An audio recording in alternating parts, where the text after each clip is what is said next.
Good morning, everybody. And I'm saying morning because I'm here in the central time zone of Florida. And here in Okaloosa and Walton counties, as Patricia mentioned, I'm the family and consumer science agent for those counties. And if you're not familiar with extension, what that means is that I meet the needs of citizens within the county with regards to education on food safety, nutrition, personal finance. In all 67 counties, there is an extension office, and each agent has their own kind of specialty. So there's in this office where I am today in Walton County, we've got an agriculture, a horticulture, a sea grant, and a 4-H agent, and a forestry agent. And a lot of us have different goals and objectives, but when it comes down to it, our real goal is to make people's lives better and to educate them on research-based information. So if you have any questions or want to know how to get in touch with your extension office, feel free to give me, send me an email, or you can just Google Florida Extension, where's my office? And that should come up for you. Let's see, I keep hitting that button that hides my screen. Okay, hides it for me, apparently not for you. I got to figure out how to turn that off. Okay, and today we're going to discuss building a healthy charcuterie board. Charcuterie boards are kind of all the rage right now. They're fun. You can be creative with them. I think that you can meet a lot of people's needs. And when I say needs or wants, I should say, as far as making, people at a party happy by serving a variety of food. So they're really kind of hot right now, if you want to say. And so I was thinking about, how can I make this healthier, and how can I explain to people the choices that they have? And so there we go. Okay, so the first thing that I thought about is our favorite teaching tool for nutrition, and that is My Plate. So My Plate is a visual guide to healthy eating, and it tells you to do a few things while you eat. Even though this plate looks pretty simple, we've got a few things just by looking at it, some visual cues that we can remember. And that is, first one is to make half of your plate full of fruits and vegetables. Different fruits and vegetables have different vitamins, minerals, etc. So you want to really fill your plate with those. They tend to be low in fat, low calories, high in nutrients. And so you get a lot of bang for your buck. So you really, like I said, want to try to fill your plate halfway full with fruits and vegetables. You also have the grain section. We're going to talk about what is a whole grain, and the protein and the dairy sections. So here too, you can see that the protein section is a little bit smaller than the grain section. So if you're visualizing your plate, you can kind of imagine that you want to have maybe a little bit more on your plate of whole grains, a little less protein as far as serving sizes go. And then of course, all those different colors on there represent that you should vary your foods. So, one of we have in town here a lot of those chicken sandwich places, without, saying names, chicken sandwich restaurants, and they're, very delicious food. But if you think about when you order, say, a chicken sandwich and fries, there's really not a lot there. It's not, the color is kind of bland. You get weird portion sizes, a lot of chicken, a lot of those heavy fats. and it really doesn't follow the My Plate at all. So just consider following My Plate when you're serving up or planning your next meal. Okay, so we're going to go into a little bit more about each food group and how to use those on a charcuterie board. So as far as fruits go, you're going to choose a variety of colors. You're going to cut these into bite-sized pieces for easy snacking. So say your grapes, you may want to cut those clusters of grapes so that they're easy to pick up. You're going to want to use, food safety wise, you're going to want to use small pairs of tongs or other utensils to help people select those. You can serve orange slices. You can see in this picture, there's some mango that's been cut up so that it's easier for people to take and put on their plate. Really, there shouldn't be, once that food is served, there shouldn't be a lot to it afterwards, or a lot that your visitors or whatever your party patrons, I guess, have to do to that food. It's kind of, your ultimate fast food. Take it and go. Take it, move away, start talking to other people at a party. So consider cutting those into bite-sized pieces. People can take whatever they want, a little bit extra kiwi, a couple of this or that, maybe try a new fruit, and it's less likely to go to waste. Consider adding like a yogurt dip or a peanut butter for protein and for flavor. For those items. As far as vegetables go, again, you're going to choose a variety of colorful vegetables like cherry tomatoes, bell peppers, carrots. You can cut them again into different shapes and sizes for visual interests and pair them with tasty dips like hummus or low-fat ranch dressing. Now, as far as fruits and vegetables go, you do want to try to get the freshest fruits and vegetables. You do want to try to buy things that are in season. Fresh from Florida has a calendar. The university just put out a calendar, and we actually have our own calendar for panhandle produce and when those seasons come out, because they do vary. So check and see what's in season. If you're not sure, sometimes the grocery store will have different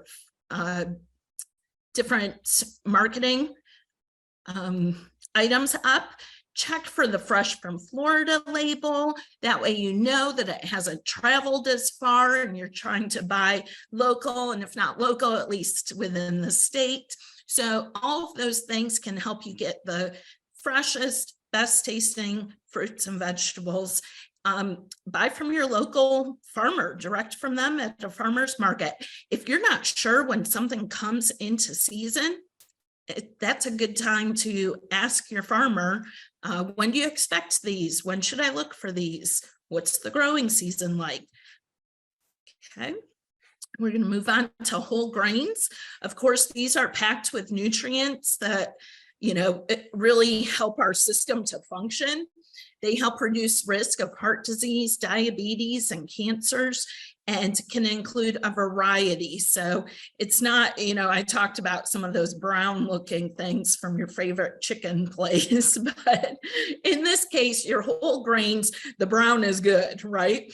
So it's when we see things that are white or really lacking in color, that maybe not so good. But here we want to see those warm, rich browns. We like to see those displayed whole kind of grains in those crackers or whatever product it is.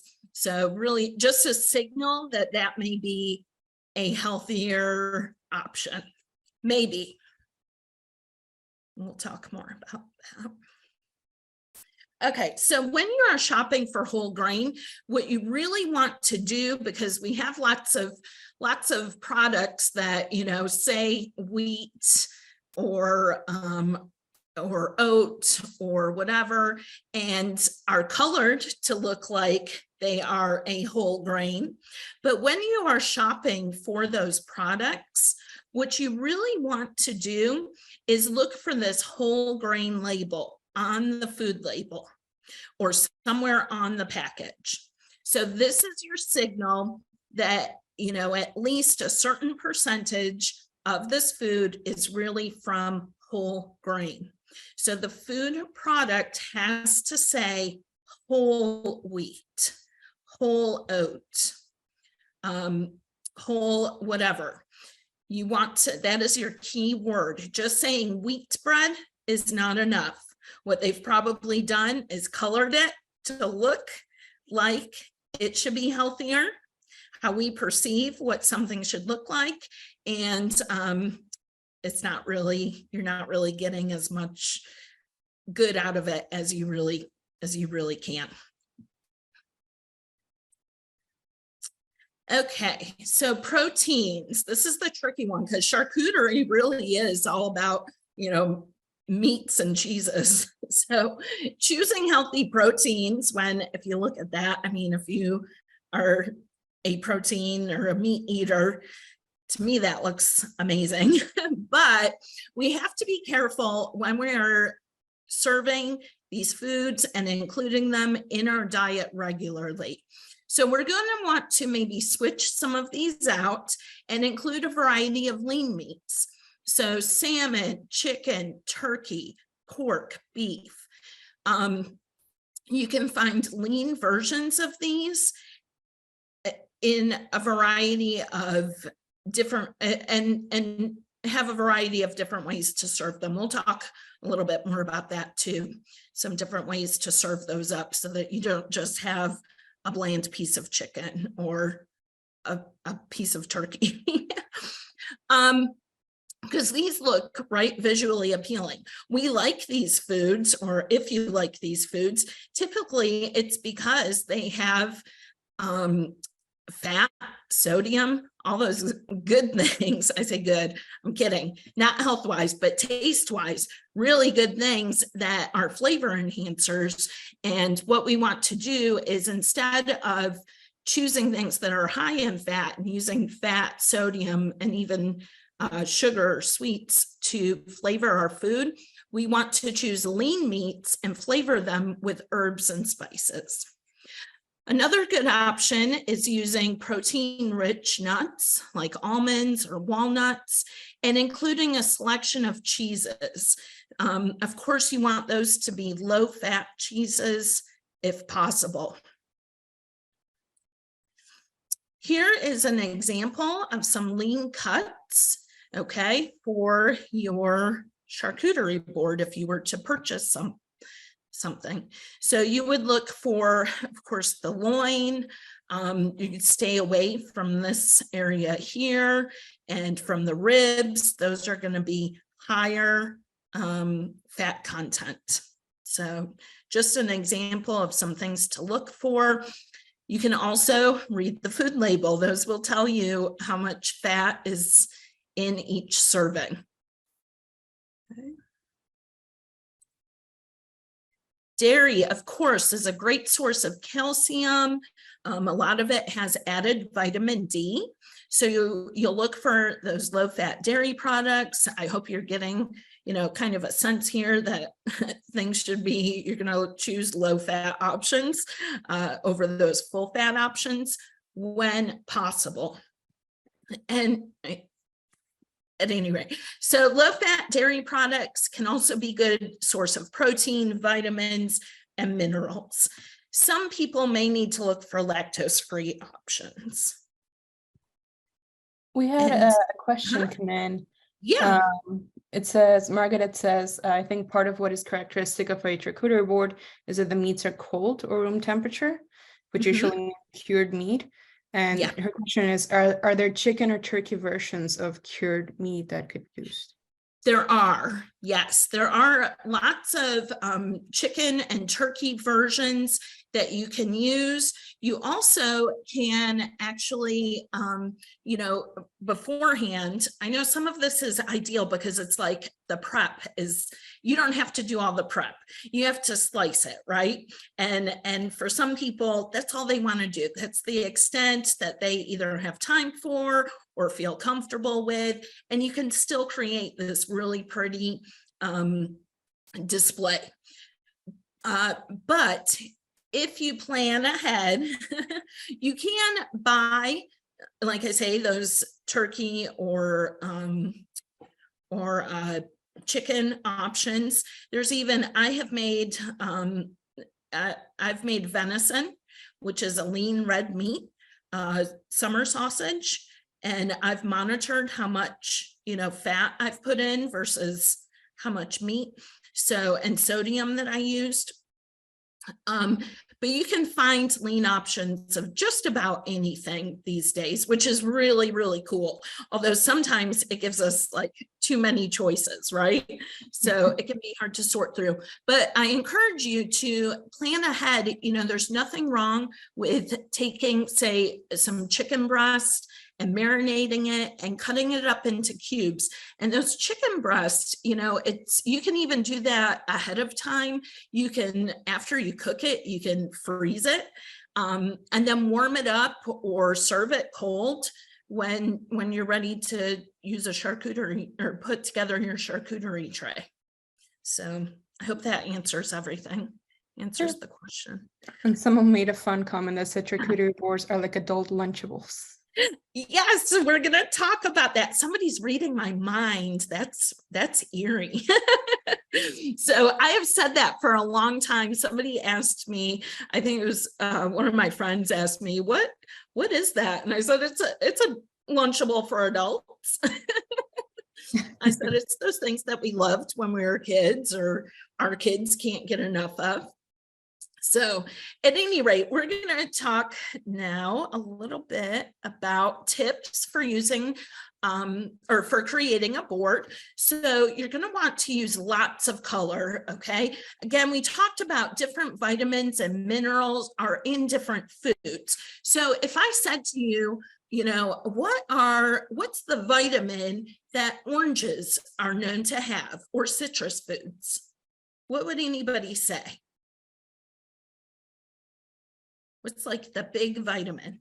Vitamin C, someone. Yeah, there are vitamin C comments coming in.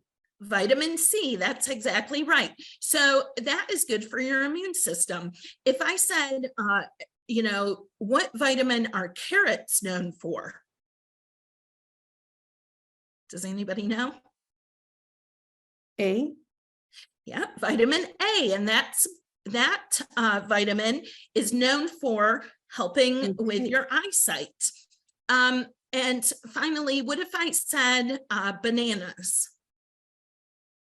What mineral is that used for? Potassium. Okay. Potassium, or known for, yes, potassium. So all these different foods, they have these different things, and potassium, by the way, helps with blood clotting and a lot of different functions. But all of these different foods have different benefits to us. So that's why we need to add all these different colors. Okay. So you'll vary the food textures, flavors, and cuts. So you want to see, again, looking at this board, it just looks interesting. It looks visually appealing just because of the way that it's displayed, you know. Let's see, and again, those flavors, you may want something sweet to play off of something that, you know, or to complement or to give somebody a break from something that's spicy. So you really kind of want to match some of these, and some of them you want to do like the juxtaposition. So you want to do something opposite so that, you know, you can have all those different flavors kind of play in your mouth. So you'll choose those fresh, high quality foods. You'll be creative with your display, your garnishes, your decorations. And here I have just a few things to show you. I love showing things. I have actually spread out in front of me is a table full of stuff that I'm going to be holding up. So here I have just what we call an extension. a tree cookie. Okay, so this is like a slice of a tree cookie, and this one's not really prepared, but people can use different cuts of wood or plates, whatever you want. This, of course, we would want to probably seal with a food safe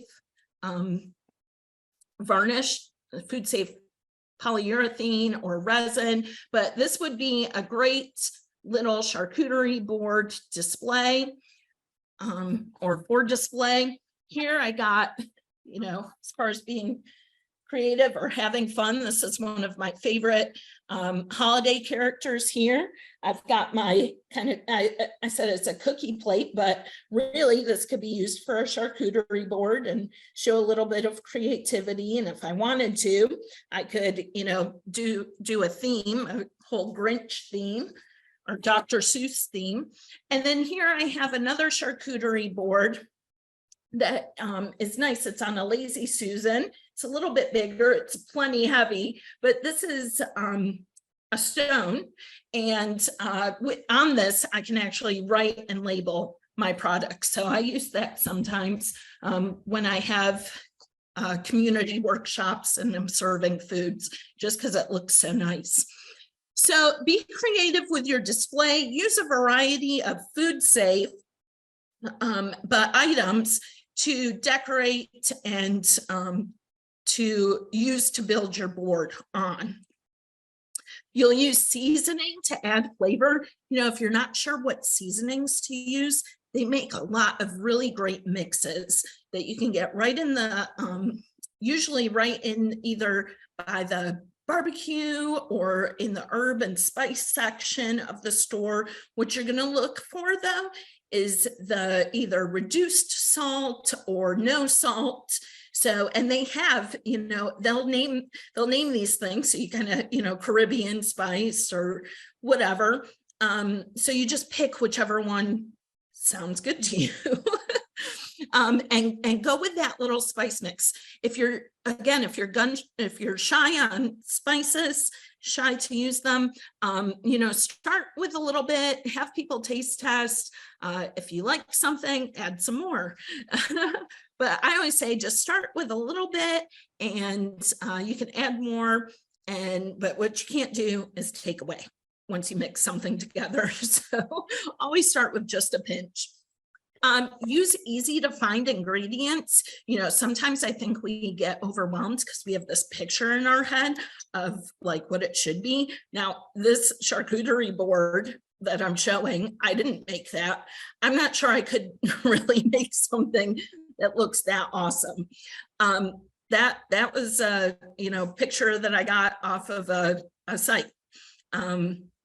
So don't have these lofty expectations. The most important thing about serving food and serving charcuterie is really fellowship, sharing with others, that type of thing. So keep that in mind and set your expectations. Oh, we have a tip that came in. Lynn had a tip about people are using apple slices. Yes. She mentioned that you could use lemon oil to keep the apples from turning brown and brighten the flavors a bit. Absolutely, absolutely. That's a great tip. Thank you so much. You can use also small containers and bowls, a variety of serving spoons. All will make your display look a little bit special. Here I've got just a little bowl that I could put, say, some olives or some nuts in. It also kind of keeps things from spreading all over, getting kind of messy. Here I've got like a small kind of jelly jar that you could use. So it doesn't have to be anything elaborate. I just happen to have these in my office today.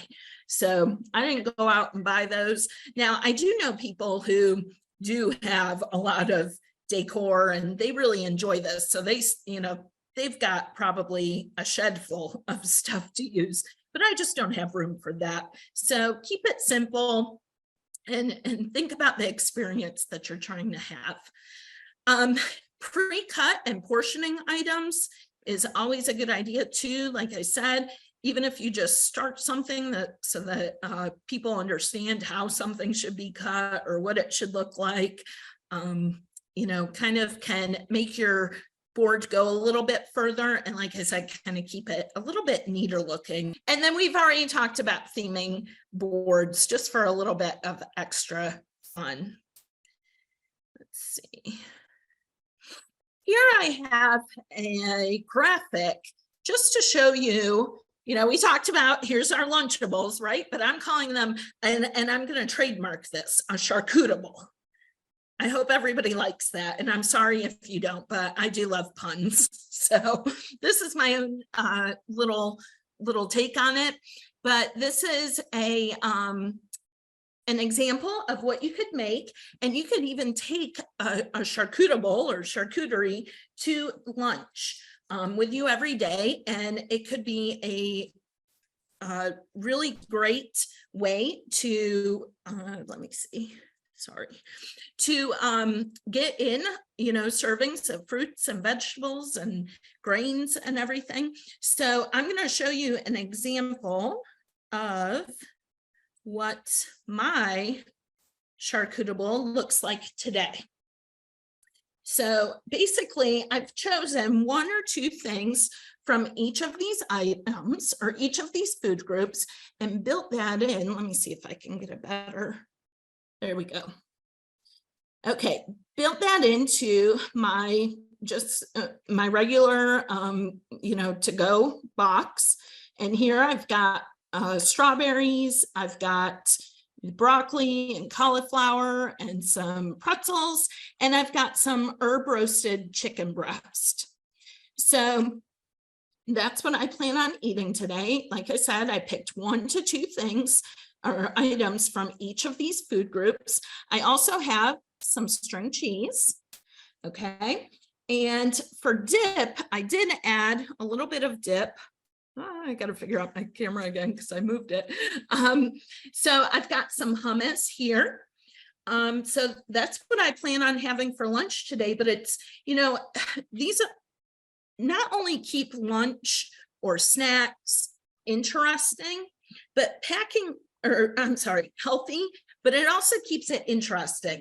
So packing lunch this way, you can, you know, change it up every day. It's almost, you know, I wasn't able to list everything on here, but the possibilities are almost endless. And again, you're going to look for those whole foods, those fresh foods, the lean proteins, the whole grains, the dairy, and observe serving sizes as well. So some other ideas for this is to buy some prepackaged items that you can kind of throw together. And like I say, you can mix it up every day. Here I've got, and this is, so when I do these types of presentations, I literally open up my cupboards and say, what do I have in here that I can bring and show people? But I've got peas here that are easy and to go. You can get, you know, fruits like this too, and sugar-free or no sugar added mixtures. I've got some guacamole here, which would make a great little dip.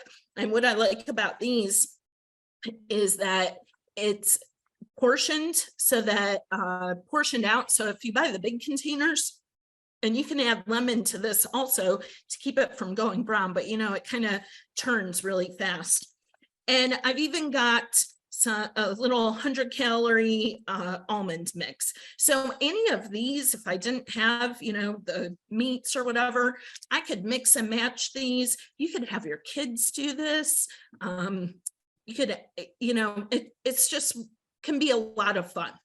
So they can do this for snacks, for lunch, anything that you want. You could even set things out and, you know, in a basket on the counter. Here are your proteins, here are your vegetables, choose one from each, kids, or you can do it yourself that way, whatever helps. Okay. And of course, here are a couple of things that aren't on my plate, so that they don't specifically display in that graphic. So, and these of course are oils and things that you should limit. Now, the reason that they kind of make a special notation about these is that typically in America, especially, we get plenty of oils, and there's a caveat there. We get plenty of bad oils and fats, and not really enough healthy oils. So we have our little reminder here to include healthy oils, and also to limit those bad fats, sodium, and sugar.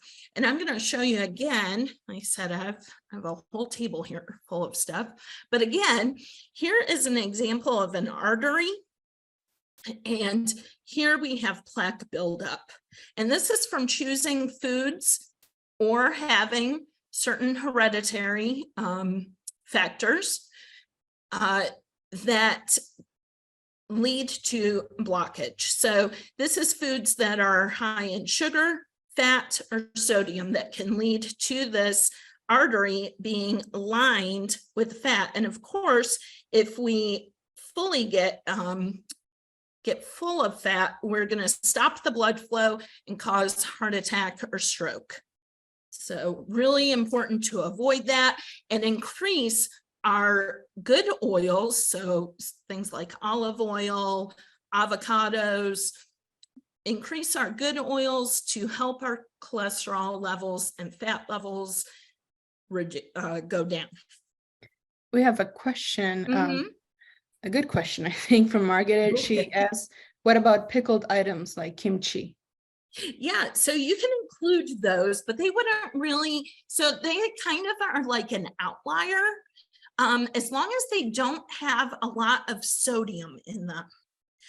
You can include those, but they're not really gonna, like, I wouldn't count them as a vegetable per se. I would have a vegetable in addition to, unless you're, I mean, maybe you're eating enough, but typically when you have those, they're kind of served, even a kimchi, as like a relish, as almost a little side or a dressing. So I wouldn't count those totally as your vegetable, or not every day. Robert followed up with that. If he was asking if kimchi is probiotics. Kimchi can have probiotics in it. It is a fermented food, so it can have some probiotics in it and some benefits for your gut health. So there are good things about kimchi. I really like it. So, but yeah, like I said, I wouldn't count it as like your vegetable if you were, you know, packing your lunch every day like this. I wouldn't put it in there and count it every day. Okay, any other questions? Somebody mentioned if olives would count there. Yeah, olives also, depending on, like, that's why I have this oil mixture on there. You know, generally you don't eat a lot. Well, maybe some people do. I don't eat a lot of olives. But those are more like, I don't want to say a garnish, but almost like just a little added something extra to bring out a flavor or complement other foods. So, but yeah, again, depending on how they're seasoned, you know, you may want to be careful with that. Typically, those things can have a lot of salt or be put in those marinades and oil mixtures. So there's a few more factors to go along with that. So none of this on here, you know, we're going to talk about real quick, we'll do it now, is portion size. You know, nothing on here is bad or particularly good in and of itself. But what do those oils and spreads and sweets and dips and salty items, what do they provide for us again? That's flavor. So we really use these as, say, flavor enhancers for our other foods. what we want to do is limit them. So when we have them, limit them. You don't want to go, too overboard. I'm not going to say anything if you love olives and eat a can of olives, one day for lunch. That's up to you. And that probably, won't be good or bad either way. It's really a collective of what everybody does. But what we want to do is practice our portion control. And I did bring some containers with me. These are some good ways to practice, controlling those things. So these containers here, for example, are sized. So this one here is about 2 tablespoons. This is a 4 tablespoon container, and it's got markings on it so that you can measure your foods out, kind of a no-brainer. There's a lot of different ways to do that. Another container here, I know that this container is about a 1/2 cup. The larger one also has different measuring on it. And where's the one? They even make these snack bags now that have different measurements on them. So these things here, the reason that they're, not included is because you really want to watch how much you eat of them. And because you're either getting typically lots of sugar, fat, salt, or they're just not like really, they don't have a lot of, like I said earlier, bang for the buck, not a lot of nutrients in them typically. Any other questions or comments? I don't see anything else coming through. Okay, excellent, thank you. Here we're going to look at how do you tell if something is high in fat or high in salt or sodium. So really quick, this is an example of a nutrition facts label. If you look, you can see that we've got the serving information. So this is going to tell you what ratio what amount they're using to measure this. Remember, not every container is a serving size. So you may have what you consider a small container of, say, chips, but it may read that there's 2 servings. A good example might be Pringles. Those Pringles go real fast, those chips. And, there's several servings in that canister, but I know that my siblings as teenage boys could have, eaten those in no time. So just an example, a sleeve of crackers, again, not 1 serving. So you're going to look at the serving size, check the caloric information. Typically when there's more fat, there tends to be higher calories. You can see that fat is listed, and they've got the different types of fat that is in there. So what percentage of it is saturated fat? And you see the purple number 4 on the right-hand side shows that the daily value based on a 2,000 calorie diet that these nutrients represent. So as far as fat goes, if we're looking for a low fat item, we can see that the total fat is 9 grams or 12%. Is this a low fat item? Okay, if it's low fat, it would be 5% or less. If it's high fat, it would be 20% or more. So if we're looking for low fat, a low fat item, this happens to be lasagna, by the way. It's not really low fat, but it's not high fat. It's kind of middle of the road. So we may want to compare labels of other products and see if there's a better choice. The same goes for everything else. If we're looking at sodium, is this a high sodium item? Yes, it is. We've got 37% of sodium there. Fiber, okay. Again, it's not a high fiber item, but it's not low fiber. So that 5 and 20 rule pretty much applies to, or does apply to everything on this list, which is really nice. You can kind of go through, and if you kind of remember that, you can use that in the grocery store while you're shopping, or a lot of the apps that people use to track their foods, they'll have this information on there. Okay, any questions? So you guys can post your question on the chat, or at this point you are welcome to unmute yourself if you want to ask the question.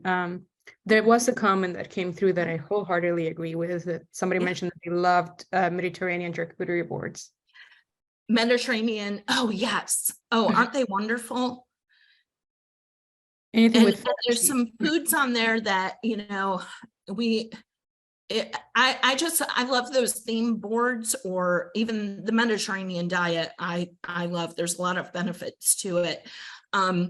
But yeah, there's just so many foods and so different styles of preparing things.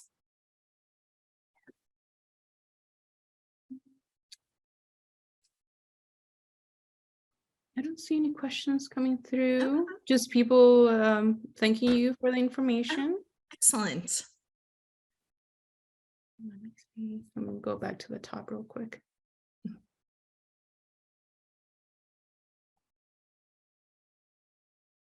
Oh, Lisa mentioned that she went to, I don't know if I can pronounce that name, Charcuterie High School? Charcuterie. Yeah, you did really well again. Yeah, that's right near here. I passed the Charcuterie Bay today driving to work. And we've of course got Camp Timpucci here, which is the 4-H overnight camp that's on the bay, which is really nice. Waking up every day to seeing that.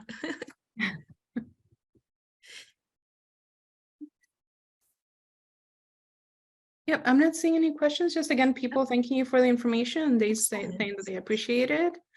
Excellent. So if there are no, okay, one last chance for questions. Let's see.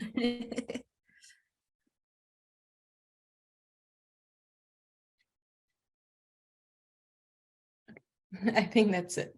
Thank you so much, Jill. We definitely appreciate the information. As I mentioned at the start, we will be posting this on our YouTube channel, so you guys can go back and rewatch the information that was there. Thank you so much, Jill, for this webinar. Thank you. You all have a great day.